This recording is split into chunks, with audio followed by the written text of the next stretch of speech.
वासिद दुर्वासनम न मुंचती, पक्षी लिए सम्मत जलो यह नाण विशेष पुण्योवी। वह कार्य तो वही कर रहा है जो जीव सम्यक्त रूपी जल से अपने आत्मा को प्रक्षालित करते हुए नाणम विशेषम ज्ञानामृत से पुण्योवी पूर्ण होने पर भी, कौन? अंतरात्मा के लिए समझा रहे हैं जिसने सम्यक दर्शन प्राप्त कर लिया, सम्यक दर्शन हो गया, अंतरात्मा हो गया, सम्यक रूपी जल से उसने आत्मा को प्रक्षालित कर लिया, ज्ञानामृत से उसे अमर भी करने का प्रयास करना है, पूर्ण होने पर भी चिरम वासियम, चिरकाल से जो दुर्गंधित मलमूत्र घड़वम, मलमूत्र के भरे हुए घड़ के समान वह दुर्वासनाओं को नहीं छोड़ना है। जैसे किसी घट में, जैसे किसी बर्तन में, किसी पात्र में मल मूत्र रख लेना, भले ही खाली कर देना, सूख जाए, धुल जाए, पर फिर भी उसकी दुर्गंध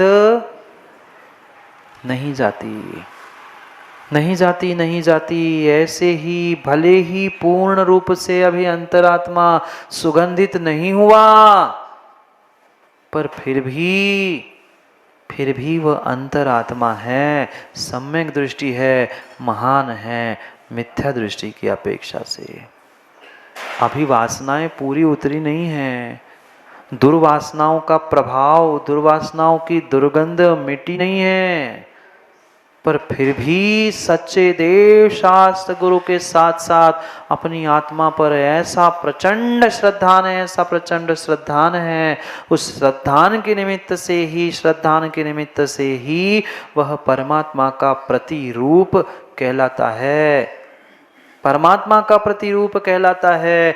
चौथे गुण स्थान में भी उसे एक देश जिन आचार्यों ने कहा है, जो क्षायिक सम्यक को प्राप्त करता है वह एक देश जिन कहलाता है। जिन तो वह 13वें 14वें गुणस्थान वाले होते हैं, पर चौथे गुणस्थान वर्ती श्रावक को, साधु नहीं, श्रावक को भी एक देश जिन कहा है। अगर उसने क्षायिक सम्यक दर्शन प्राप्त कर लिया है, सोचो तो आपकी भी कितनी महिमा है। आप भी महान हो सकते हो, आप भी महान हो सकते हो। ये मत समझना कि पुरुष ही प्राप्त कर सकते हैं। क्या इस पर्याय में आप सम्यक दृष्टि नहीं हो सकते? हो सकते हैं, पर पुरुषार्थ करना होगा, मेहनत करनी होगी, तब जाके कुछ काम बन पाएगा। इस जीव ने सम्यक से वह प्रक्षालित तो अपने आप को कर लिया, ज्ञान भी सम्यक ज्ञान रूप, ज्ञानामृत रूप हो गया, पर ऐसा परिपूर्ण होने पर भी जो चिरकाल के संस्कार है, चिरकाल की दुर्गंध है, वह अभी भी मिटी नहीं है, नहीं छोड़ पा रहा। पर फिर भी वह ये जानता है कि मेरा शरीर, मेरी आत्मा, ये दोनों भिन्न हैं, छोड़ नहीं पा रहा है पूर्ण विषयों को, इंद्रियों की उन एक एक विषयों को भी नहीं छोड़ पा रहा है। पर फिर भी भीतर निर्णय है कि ये मेरा स्वरूप नहीं है, मैं इससे भिन्न हूँ, ये मुझसे भिन्न है। ये निर्णय होने से वह अंतरात्मा है। आप मत बताओ, पर अपने भीतर के मन को, अपने आत्मा को ही गवाह दे दो कि मैं हूँ कि नहीं हूँ। मात्र व्यवहारिकता निभा लेना, मात्र की क्रियाएं दोहरा देना, ये सम्यक दृष्टि की, अंतरात्मा की पहचान नहीं है। यह अंतरात्मा की पहचान नहीं है। अभी तो और आने वाली गाथाओं में कुंद स्व भगवान समझाएंगे कौन, कैसा अंतरात्मा, क्या है सम्यक दर्शन। पर कितनी गजब की बात कह रहे हैं, शिवेण भी न भुज्यति, स्वप्न में भी नहीं भोगता, क्योंकि उसे उसमें रुचि ही नहीं है। स्वप्न में वही दिखता है, स्वप्न में वही दिखता है, स्वप्न में वही देखता है जीव। जो जीते जीते प्राप्त नहीं कर पाता है वही जीतू जी, वह जीते जीते नहीं करता है, वही स्वप्न में भी भोगने का, प्राप्त करने का प्रयास करता है। जिनको जीते जी ही आवश्यकता नहीं है, मात्र शरीर चलाने के लिए उनको प्राप्त कर रहे हैं, वे स्वप्न में कभी कभी उनको भोगने का पुरुषार्थ ही नहीं कर सकता। धन्य है आपके परिणाम, धन्य है आपकी परिणति श्रावको, धन्य है आपके परिणाम, आपकी परिणति कि ऐसे खोटे पंचम काल में भी आपको निर्ग्रंथ को आहार देने मिल रहे हैं, वह जिनवाणी सुनने मिल रही है, अहंत की साक्षात पूजा करने का सौभाग्य मिल रहा है। वह जीव पुण्यात्मा है।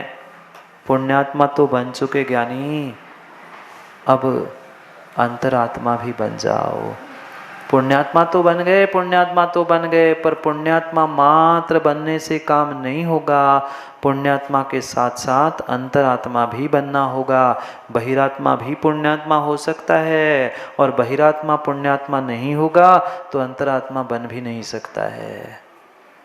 जो बहिरात्मा पुण्य के उदय से भद्र मिथ्यात को प्राप्त करेगा, भद्र मिथ्या दृष्टि होगा, उस मिथ्यात के टुकड़े करेगा, वही तो सम्यक दृष्टि बनेगा। और ये सब कुछ पुण्य के ही सत्ता में संभव है। देव शास्त्र गुरु मिलना, ये निमित्त प्राप्त होना, काल लब्धि, ये जितने भी अंग कहे हैं, ये सभी आवश्यक है। आपके पास नहीं है ना? बोलो ना, आपके पास काल लब्धि नहीं आई ना? बहुत सारे ज्ञानी तो कहते हैं, गोधा जी के सगे संबंधी कहते हैं अभी काल लब्धि आएगी तो हो जाएगा। हो नहीं जाएगा चंद्रेश जी, हो नहीं जाएगा। करना होगा, करना होगा, करना होगा। हो जाएगा तो फिर हाथ पे हाथ धरे रहो ना 24 घंटे। हो नहीं जाएगा, करना होगा, करना होगा, और बुद्धि पूर्वक आपको ही करना होगा। ऐसी महान महान मनुष्य पर्याय, जैन कुल, सुदृढ़ शरीर, विवेक, सब कुछ मिला। यही तो सबसे बड़ी काल लब्धि है, यही तो सबसे बड़ी काल लब्धि है। पूज्यपाद स्वामी ने अपने उस टीका ग्रंथ में स्पष्ट लिखा है, अनेक प्रकार की काल लब्धि में से ये काल लब्धि है। आप भरत क्षेत्र में जन्मे, जैन कुल में जन्मे, मनुष्य बने, ये देवशास्त्र गुरु सानिध्य मिला, समझ मिली, बुद्धि मिली, ज्ञान मिला, विवेक मिला, शरीर का सहनन मिला, सब कुछ मिला। और ज्ञानी तू यहाँ आकर सम्यक दर्शन भी प्राप्त नहीं कर पाया, तूने और एक काल लब्धि बर्बाद कर दी। इससे बड़ी क्या काल लब्धि चाहिए? इससे बड़ी कौन सी काल लब्धि चाहिए? काल लब्धि कोई घड़ी मिनट सेकंड देख के नहीं आने वाली। आपका पुरुषार्थ फलीभूत होने का जो काल है वही काल लब्धि है। इससे बड़ी और क्या काल लब्धि आशुक जी आपको चाहिए? कौन सी बड़ी चाहिए? यही काल लब्धि है। संभल जाओ, समझ जाओ। पुनः पुनः पुनः पुनः ये निमित्त मिले नहीं आवश्यक, नहीं है आवश्यक, नहीं है आवश्यक। सम्यक दृष्टि स्वप्न में भी कान खोल के संदीप सुन लो। सम्यक दृष्टि स्वप्न में भी सच्चे देव शास्त्र गुरु की अवहेलना नहीं करता। मैं कह रहा हूं इसलिए मानो ही मत, बिल्कुल मत मानो। यही कुंद कुंद भगवान मोक्ष पाहुड़ में कह रहे हैं कि जिण मुद्दम सिद्ध मुहम हवेण यमेण निय जिन रू डिठा शिवेण वीणाण उपद्दम पुण जीवा छंति भवहिहम। वह दीर्घ संसारी जीव है माँ, वह जीव दीर्घ दीर्घ दीर्घ संसारी है, जो स्वप्न में किसी निर्ग्रंथ गुरु की, अरिहंत प्रभु की अवहेलना करता है। स्वप्न में भी अगर कहीं निर्ग्रंथ मुनि की अवहेलना आपने देखी है, अरिहंत की प्रतिमा को अन्यथा देखा है, तो पक्का मानना आने वाले समय में आपका बहुत बड़ा अहित होने वाला है। ये निमित्त शास्त्र है, लिखा है आगम ग्रंथों में। आज राजेश पंडित जी जैसे लोग उससे हवा बना कर कहते नहीं नहीं ये तो अतिशय हो रहा है, अतिशय हो रहा है। ज्ञानी, अतिशय नहीं है। कौन सा? भगवान के पसीना झर रहा है, देखो देखो पानी झर रहा है, देखो आंखों से पानी, इधर से अभिषेक हो रहा है, ये अतिशय नहीं है। पढ़ो आगम ग्रंथों को, ये अतिशय नहीं है। आने वाली बहुत बड़ी विकट संकट की ये सूचना है। जो जो देखता है, जो जो स्थान पर रहता है, खोज करके देख लेना, कुछ ना कुछ बहुत बड़ी विकट समस्या, विकट संकट उस समाज पर, उस स्थान पर अवश्य ही आया है। पर क्या कहते पंडित जी? कहते नहीं नहीं ये अतिशय हो रहा है, चलो चलो देखने चलो, अतिशय हो रहा है। अतिशय नहीं है। स्वप्न में भी अगर ऐसा तीर्थंकर की प्रतिमा को या निर्ग्रंथ की मुद्रा के बारे में आपने भाव किए है, प्रणाम किया है, या स्वप्न में देखा भी है, तो वह अनंत दीर्घ संसारी ही है। माँ मत करो किसी निर्ग्रंथ की स्वप्न में, क्या जीते जी भी अवहेलना मत करो। जो जैसा है उसका फल उसको वैसा मिलेगा, नियम से मिलेगा। तुम क्यों उनकी शुद्धि के पीछे अपनी अशुद्धि कर रहे हो? जिसको जो करना है वो उसका वैसा फल भोगेगा।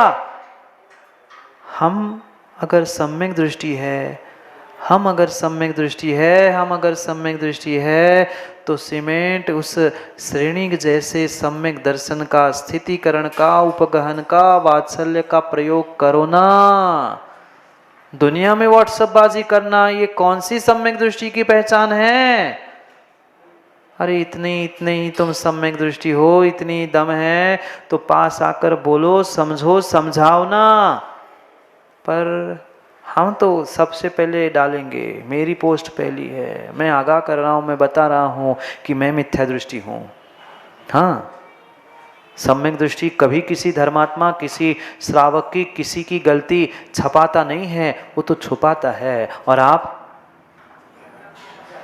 अच्छी बात है, आप ही लोग कहते छुपाते छपाते, मत छपाओ, मत छपाओ। स्वप्न में भी दिगंबर मुद्रा अगर नहीं रुच रही है, स्वप्न में भी अवहेलना कर रहे हो ना, महिपाल जी, जो जैसा है छोड़ो ना।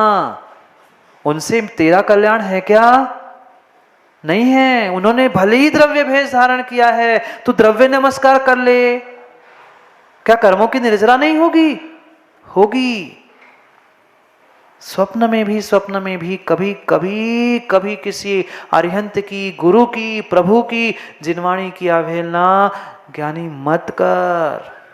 करुणा है, आपके प्रति करुणा है इसलिए कह रहा हूं। और अगर कभी मां धोखे से किसी के प्रति अवहेलना के भाव हुए हो, कभी विपरीत भाव हुए हो, तो गुरु से प्रायश्चित अवश्य ले लेना, अवश्य प्रायश्चित ले लेना। अन्यथा फिर क्या स्थिति होगी कह नहीं पाऊंगा, मैं कह नहीं पाऊंगा। स्पष्ट लिखा है, शिवकोटि स्वामी नहीं, अनेक आचार्यों ने लिखा है कि निर्ग्रंथ मुद्रा, अरिहंत मुद्रा, ये नहीं कहा भावलिंगी मुनिराज आते हुए तुम्हें दिगंबर मुद्रा आते हुए दिख गई और तुम अपने स्थान से उठ नहीं पा रहे हो, तो तू दीर्घ संसारी है, मिथ्या दृष्टि है। मैं नहीं कह रहा हूं। आचार्य भगवंतों से मिलो, ग्रंथों को पढ़ो। कुछ तो जान के आंख बंद करके माला फेरने लगते हैं, मुंह फेर के देवशास्त्र गुरु का अर्घ चढ़ाते हैं। हाँ, हमने देखी हुई सत्य घटनाएं बता रहा हूं। जिनेन्द्र जी 64 रिद्धि विधान कर रहे हैं और गुरु दिख जाए तो ऐसे मुंह फेर रहे। काय की 64 रिद्धि विधान और काय की गुरुदेव शास्त्र गुरु की पूजा? जो लिखा है समझो। सम्यक दृष्टि स्वप्न में भोग नहीं भोगता, सम्यक दृष्टि स्वप्न में किसी की अवहेलना नहीं करता। साक्षात क्या करेगा? अरे बहिरात्मा की तक अवहेलना नहीं करता। सम्यक दृष्टि कभी ये नहीं सोचता कि छोटा व्यक्ति मुझसे पहले जय जिनेन्द्र करे फिर मैं करूं। सम्यक दृष्टि जो उसे मिलता है वो सबको जय जिनेन्द्र करता है। अरे मैं जय जिनेन्द्र तो कर रहा हूं, भगवान जिनेन्द्र की तो जय बोल रहा हूं, चाहे छोटा हो चाहे बड़ा हो। ये सोच होती है बड़ी सम्यक दृष्टि अंतरात्मा की। आपकी आपकी बड़े कहते हैं मैं क्यों करूं, वो पहले बोले वो छोटा है, घुर्राओ और अकड़ो, सब फल मिलेगा फिर नरकों में। क्या कम हो जाता? बिलाला जी तुम सबसे पहले बालक से जय जिनेन्द्र करते, क्या घट जाता? क्या घटता? कर्म घटते, पाप घटता, शरीर का आत्मा का कोई कोई कोई नुकसान था ही नहीं। पर मैं बड़ा, मुझे पनमान, मेरा सम्मान, बहुत विषय है, क्या करूं। समय हो गया, समय हो गया। उज्जैन वासियों, ऋषिनगर वालों, चतुर्मास का समय हो गया। देखते देखते अक्टूबर भी जाने वाला है, देखते देखते अक्टूबर भी जाने वाला है। कल पूर्णिमा है, पता है? कल शरद पूर्णिमा है, शरद ऋतु भी। बस शरद पूर्णिमा और अब बची दिवाली, और फिर सोच लेना। बस अब तो 20 भी शायद, क्यों 20 भी दिन नहीं बचे दिवाली के। दिवाली की बता रहा हूँ, दिवाली की तो 20 दिन भी नहीं बचे। पूर्णिमा और अमावस्या, सोच लेना, सोच लेना, विचार कर लेना। कल उन पुण्यात्मा जीवों को सौभाग्य मिलेगा जो अपने आप को या अपने उन संतानों को गुरु कमलों, कर कमलों से संस्कारित करने का सौभाग्य प्राप्त करेंगे। वो दिन थे, वो दिन था शरद पूर्णिमा का, जब दो धरती पर विशेष जीवों ने अवतरण किया था। वह पुण्यात्मा श्रावक भी, पुण्यात्मा बालक भी गुरु के कर कमलों से उस उपनयन संस्कारों को प्राप्त करते हुए नए जन्म को, अपने श्रावक जन्म को प्राप्त करेंगे। अब देखते हैं कौन पुण्यात्मा माता पिता है और कौन पुण्यात्मा संतान है। जाओ, समय हो गया है, समय हो गया है। आधी तैयारी हो गई है, आधी बची है, मतलब ये तो बचा ही है। जाओ, समय हो गया है। करेंगे कल पुनः और बहुत सारी चर्चा। भले ही समय कम है पर समझना बहुत है। लेट आए कोई बात नहीं, आखिरी में ही समझ में आए तो भी समझ में आ जाएगा। करेंगे पुनः कल समय पर, समय की बात के लिए समय की चर्चा, क्योंकि समय पे किया गया काम समय को दिलाता है। बोली भगवान महावीर स्वामी की।